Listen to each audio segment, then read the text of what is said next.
My name is Parsara Mahek Rajasthan from study of JNM first year. હું આજે explain કરવાની છું diabetes diet. તેમાં હાંડવો, કાકડીનો રસ, બાજરાનો રોટલો, ભરેલા કારેલાનું શાક અને શાકભાજીનું સલાડ, જેનાથી ડાયાબિટીસ થયો હોય છે તેનું શુગર મેન્ટેન રહે છે. તો હાંડવામાં ચણાની દાળમાં 100 ગ્રામ 25 ગ્રામ પ્રોટીન મળે છે, 26 ગ્રામ પ્રોટીન મળે છે અને ચોખામાં 100 ગ્રામ પ્રોટીન મળે છે. કાકડીના રસમાં 0.65 ગ્રામ પ્રોટીન, 0.11 ગ્રામ ફેટ, 3.63 ગ્રામ કાર્બોહાઈડ્રેટ, 0.5 ગ્રામ ફાઇબર અને 1.67 ગ્રામ સુગર. બાજરાના રોટલામાં 6.1 ગ્રામ પ્રોટીન, 41 ગ્રામ કાર્બોહાઈડ્રેટ, 0.2 ગ્રામ સુગર, 108 ગ્રામ પોટેશિયમ, 1.7 ગ્રામ ફેટ અને 207 કેલરીઝ.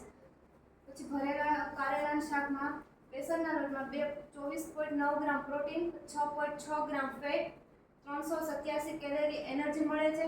પછી કારેલામાં 3.6 ગ્રામ પ્રોટીન, 7 ગ્રામ કાર્બોહાઈડ્રેટ, 602 પોટેશિયમ. શાકભાજીના સલાડમાં 19 ગ્રામ પ્રોટીન, 2 ગ્રામ કાર્બોહાઈડ્રેટ, 19 ગ્રામ સુગર, 16 ગ્રામ કેલરીઝ અને 4% વિટામિન મળે છે. Thank you sir.